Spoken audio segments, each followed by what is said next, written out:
Could a housing crash be around the corner? With the housing market as unaffordable as it is today in 2026, many are hoping for such a crash. Could home prices come down 20%? 50 even? 5-0? Today we're gonna go over what caused the 2008 housing market crash, what metrics have to be met in order for it to happen again, and whether or not those variables exist in today's economy or potentially in the future. And I prepared a whiteboard for us for just this occasion. So before I break down whether or not that farmhouse you've been eyeing is gonna hit the discount bin, let's talk about what caused the last one in our history, 2008. The Great Financial Crisis. Cue some cool music. Great Financial Crisis. Now whether you're 28 or 48 will completely change your perspective on what happened in 2008. And the reason for that was because of a ripple effect that started with money. And in 2008, there was a lot of mortgage money flowing between what's called an origination, which is starting a loan, and what's known as a refi. Did you know that before 2008, it was a lot like what the TSA felt at the airport before 9/11? There used to be a time when you walked into the airport and you were allowed to go to the gate, like right up to where they board the airplane, and they didn't frisk you, you didn't have to take your shoes off. And then a lively group of Saudi Arabians got together and changed all that. Well, buying a home was similar because they had this program that existed nationally called the Ninja Loan. Now, Ninja Loan was a nickname, but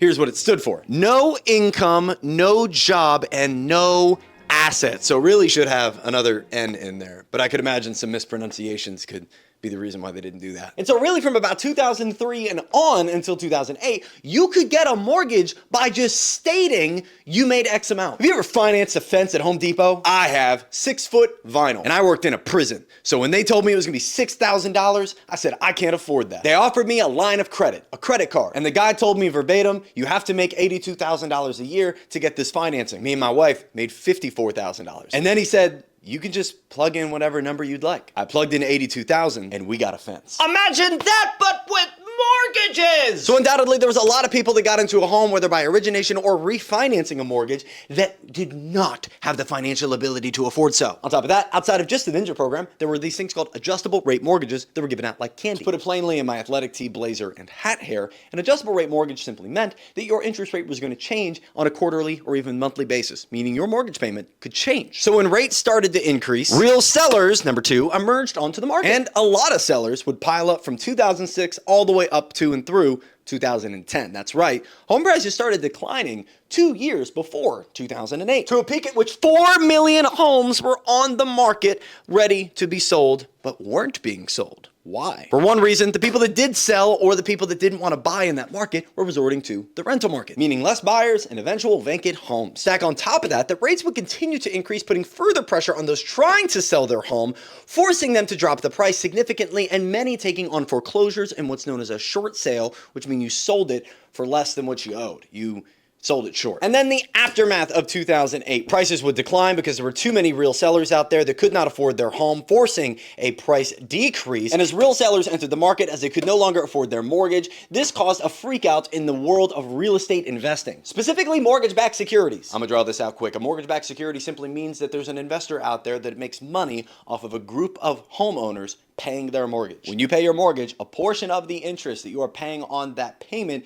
is going into a group of investors' hands. Those could be you as well. You can own a mortgage-backed security. There is money to be made when mortgages are being paid. Put that on a shirt. But as we know, mortgages started to not get paid, which means credit dried up, and banks make money off credit being paid. Banks' revenue is largely the interest rate that is charged on the loans that they give out to you and I plebes. And when the payments on those loans slow down, the investment goes sour. This forced many mortgage-backed securities to collapse. Eventually, that investment tool would bleed all the way up to the banks distributing them, Bear Stearns and Lehman Brothers in 2008, February and September, respectively. And after the second bank collapse, there was a stock collapse as well as a jobs collapse, as the unemployment rate, as I said earlier, would go above 10%. Do we got it? So that was 2008. That's how 2008 happened. Crash course, no nuance. Maybe we'll do an episode over on our podcast, The Zach Faust Show, which is on a completely different channel, on that topic specifically for like an hour and a half. And this channel is new because our other channel got flagged by YouTube for talking about the I word in the Middle East too much, as well as what's the reality of what's going on in our economy and its history. So if you like this content, feel free to subscribe and like, and I'm going to try to at least censor the crazy words, okay? We'll still talk about them, but we're going to be careful. Okay, so the question is, can this happen again? Number one, refis, ninja loans. This can't happen again. Adjustable rate mortgages are in the past. They're very, very rare and very seldomly sought out, because they were pretty much blamed for the entire experience of 2008. And now it's not new ninja. It is, we need to know your last 2 years of income. We need to know your last 2 years of tax payments. We need some pay stubs. You need a good credit score. By the way, give us that right hand. We want that extremity too. Body parts make for fantastic collateral when kept on ice. So we know the 2008 great financial crash began on bank failures. We also know that the 1929 Great Depression had thousands of bank failures because credit dried out, payments slowed, and investments soured. But fun fact, a housing crash is defined by most as a more than 20% decline. A fifth of the value of the home evaporated. And the fun fact is, that's only happened twice in American housing market history. 2008 and the Great Depression. And there were nuances to the difference in how these events unfolded. See, in 2008, the bank failure caused the stock market to collapse and inevitably recover 3-4 years later. But in 1929, there was a bank failure, and then when that bank failed, there were bank runs because people were running to get their money out of the bank, fearing they didn't really have it, all on top of a super inflated stock market that was fraudulently being benefited off of by the House of Morgan and other elites and the barons of the time. Sound a bit similar to what we might be experiencing in modern day? And the inevitable bubble burst of the Great Depression led to more and more bank failures to the point where, from everything I can find, there were thousands of banks that failed. I can't even get an exact number. Thousands of banks. So are the ingredients in the soup for that to happen today? Could 2008 happen again? Let's answer that question. And by the end, we're going to understand this equation. Refis. In 2021 through 2022, there were more refinances and mortgage originations than any other time per capita in the history of our housing market. Check out this graph showcasing how many people took advantage of lowering their mortgage interest rate during this time period where the Fed had cut its rate to zero and we had printed money to lower mortgage interest rates. So your mom, pop, uncle, and anybody who had real estate was hitting people like myself up, a realtor here in Delaware. I've serviced many investors and residential owners alike. From the end of 2020 on through the beginning of 2023, people were refinancing their mortgages like hotcakes. Where did that quote originate from? Was there a time in history where like pancake salesmen were really killing it? Is that American based, a different country? So pretty much anyone who bought a home or refinanced their mortgage before 2023 currently has a mortgage payment that probably floats in the $1,000 to $1,400 range, tax and insurance included, for a home that they probably originally purchased for anywhere from 40 to 50% less than what it's valued at today. But the question is, can those prices come back? So real sellers, there's a reason I wrote real sellers and not home sellers, because there's a difference. See, at this moment, there's in or around 1 million homes on the market. It fluctuates a bit, and through spring, we'll probably see an uptick in inventory, as is seasonally common. And with 1 million homes on the market, we can easily compare to the 2008-2010 peak of 4 million homes on the market to see we are not in the same stratosphere of inventory. An inventory of housing is supply. And we know that supply and demand is the core metric we should look at in terms of market pricing. Now, again, there's different types of sellers. For instance, there are real sellers. There are people that own a home personally and need to sell it for one reason or another. Death, divorce, I got a new job in a town far away, they want to retire. There's a slew of reasons that someone would sell their current home to move somewhere else. But the problem with that is in this market, there is not nearly as much, hear this term, casual selling. Honey, we need a 4th bedroom. You're right, we've owned this since 2021. It's time for an upgrade. I look up 4 bedrooms in our area that meet our standards. Yeah, we could probably sell this home for like $400,000, and we only bought it for $250,000. Wow. Yeah, and it looks like our $1,200 mortgage, if we bought this $500,000 home with 4 beds, would be $3,400. Oh, well, maybe we need to make do in the 3-bedroom. It's just one of many variations of that same conversation, probably happening across the nation, I would speculate. Then the same goes for buyers. You just graduated college, you make 60 grand a year, you're approved for a $240,000 house, but the median in your area is 430. What is a man to do? Cry? Maybe. But the answer for a house definitely isn't buy. So between lack of sellers and lack of buyers in this frozen housing market, the rental market is really solid. Now in specific areas like Austin, California, Florida, there is definitely downward pressure happening with an oversupply of rentals for different reasons in all those areas. And remember, real estate is regional. When we talk about a crash of 20+%, we are talking about the median across the nation, meaning some areas will suffer less than others in this hypothetical scenario. Just like 2008. Money in real estate. Here's the big issue. Because here's a fun fact. 39% of all homes in America, catch this, don't have a mortgage. No monthly payment outside of insurance and taxes. Also, 33% of homes bought in most quarters throughout 2025 were purchased by people with plans to profit on the property. They weren't gonna live in it, they're buying it for investment purposes. And not just Blackstone. In fact, they've been relatively slow. A lot of the purchasing power has been coming from the mom and pop investor with 1 to 2 homes. Could this be big banks in disguise like Scooby-Doo with an LLC saying, I don't have 1 million properties, can I buy this one? Maybe, but I don't know. I'm just in my basement in Delaware. You go ask. And so the variables in which this housing market sits versus 2008 is completely different as far as real estate, especially real estate investing. So if we look at this graph that shows the different tier levels of investors, we'll see again, mom and pop dominates largely. And another thing that we'll see from this graph is since the collapse of 2008 and the subsequent price drops that happened across the nation in housing, real estate investors started licking their chops. Similar to the ripple effects of the Great Depression, when big business elites bought up smaller struggling businesses to further accumulate more power and grow their net worth on the backs of the struggling working class. America, baby. And so today the scenario is different because a lot of the homes aren't even producing mortgage payments. Those that do have mortgage payments, a lot of them are low and or at least locked mortgage payments that won't increase little by little as they pay their mortgage. Zach, taxes and insurance are up. You're right, and that's a pressure on monthly payments, but probably not enough for a mass supply increase. But wait, I have a scenario in which it could happen. It's not all gloomy, baby, which I guess this could be gloomy or not gloomy depending on whether or not you're trying to buy a home versus already own a home, I guess. But to showcase pressure on today's housing market, we can again go back to this supply number. Now in economics, when the demand stays the same for a product or service, traditionally, if supply were to increase, there will be downward pressure on pricing. The price can only die when supply starts to go sky high. And in 2026, of the million homes that are on the housing market, check this is important, about half of them are new construction. Now remember that thought I didn't finish earlier because I have ADHD and I forgot to finish? The one about how there's different types of listings on the housing market? Now new construction has 3 different subsections of its inventory. The most commonly known is the neighborhood that's been built, the home that's ready and turnkey, never had foot set in it, and now you can walk in and buy it and close in about 45 days. It exists, it's on the market. Number 2, the home is being built. It is not completely ready, and after a 6 to 8 month construction time frame, will be ready for sale, but a lot of the numbers in this 500K are homes that are being built, whether on day 1 or day 180, and are not ready to live in. And the third most tricky and devious one is the blueprint. So when you go on Zillow, when you go on Realtor, if you go up in the tabs for the filters and hit new construction, you're gonna see a lot of properties that seem like they're just artist renditions and homes surrounded by dirt. But when you read the description, you find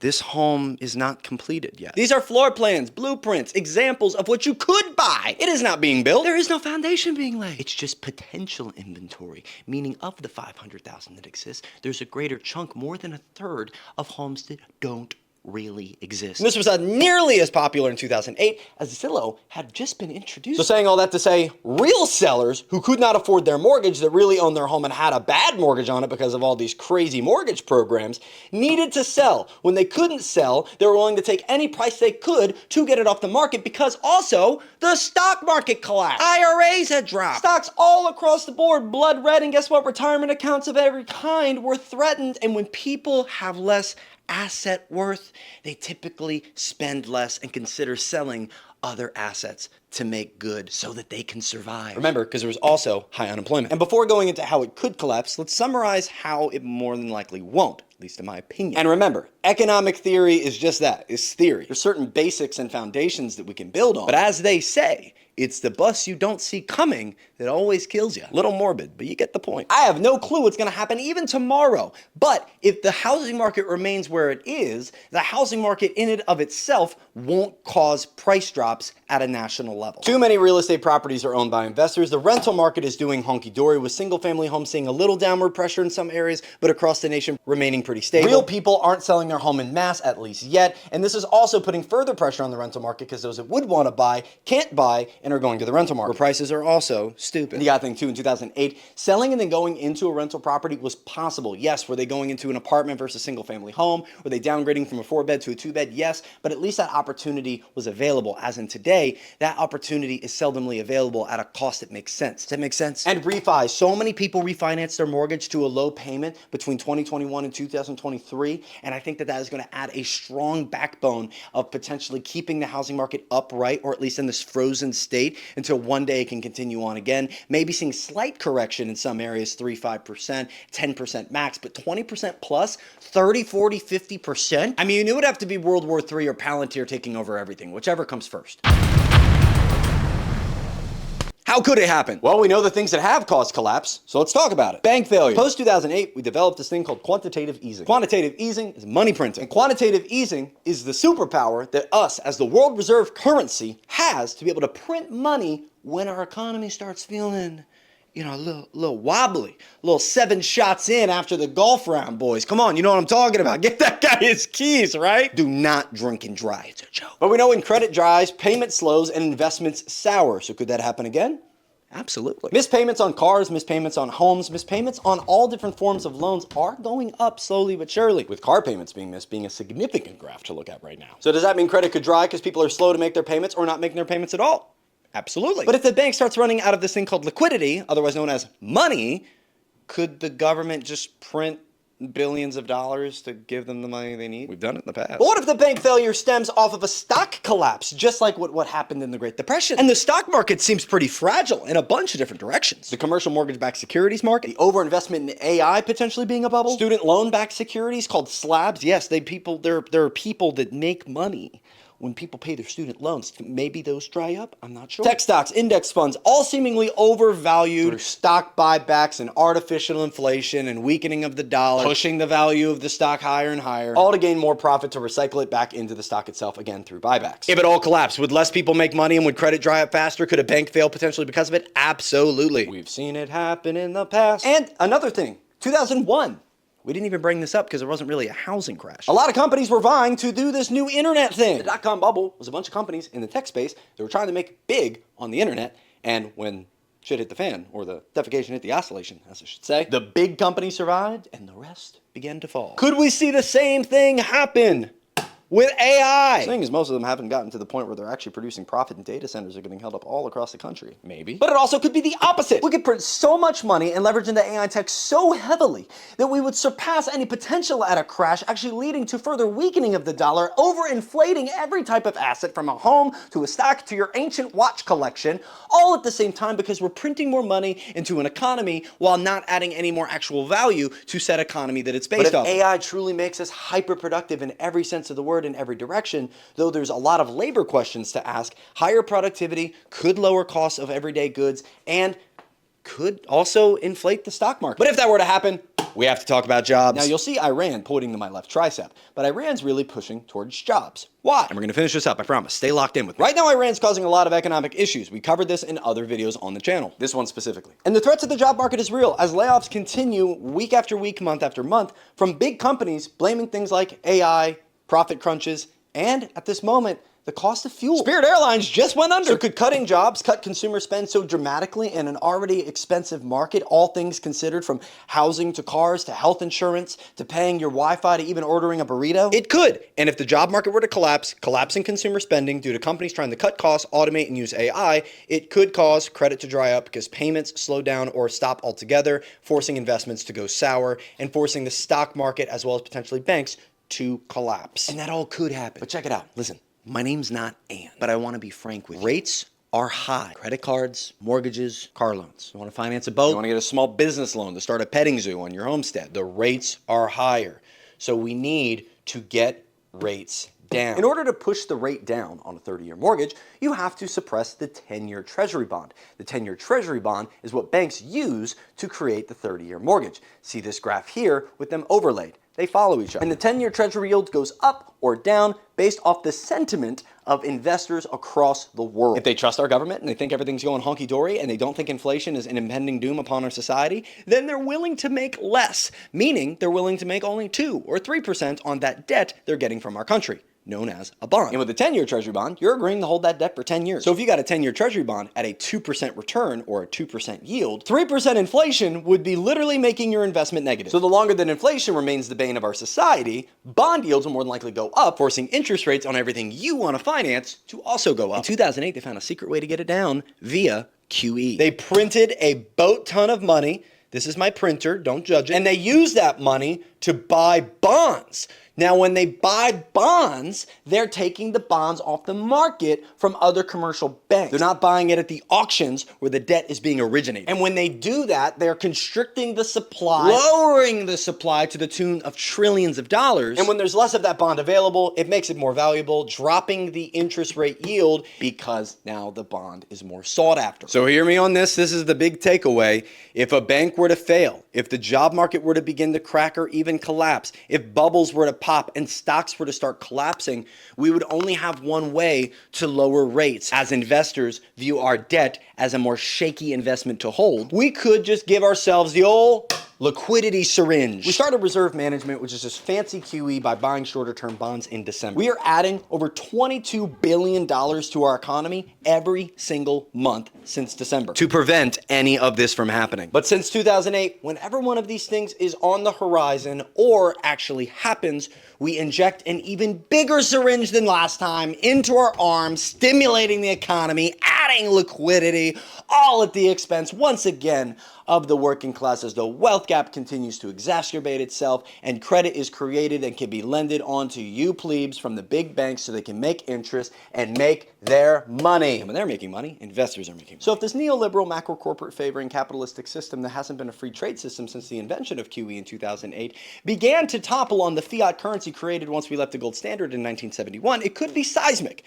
But because we also are the dollar and we hold 60% of the world's reserves, the petrodollar, at least at this moment, keeps our velocity of the dollar pumping. We'll always have the ability to pull out the liquidity syringe in the tune of not just billions, but trillions of dollars. Which, like COVID, would push home prices up just like every other asset, and lowering rates, forcing more buyer demand on a dwindling supply that already exists, stimulating the housing market, and more than likely supporting the prices that already exist. Oh, and bonus point, if prices were to go down because so many investors have been buying homes lately, they would probably just buy up the homes on discount instead of letting them collapse like 30-40%, you know what I'm saying? And for more on how things work, how our economy is structured, and the history of how we got here, be sure to follow the channel as we continue to upgrade everything that we do. Now we have a whiteboard. I love you so much. Stay grounded, learn something every day, and take care of yourself. See you next time.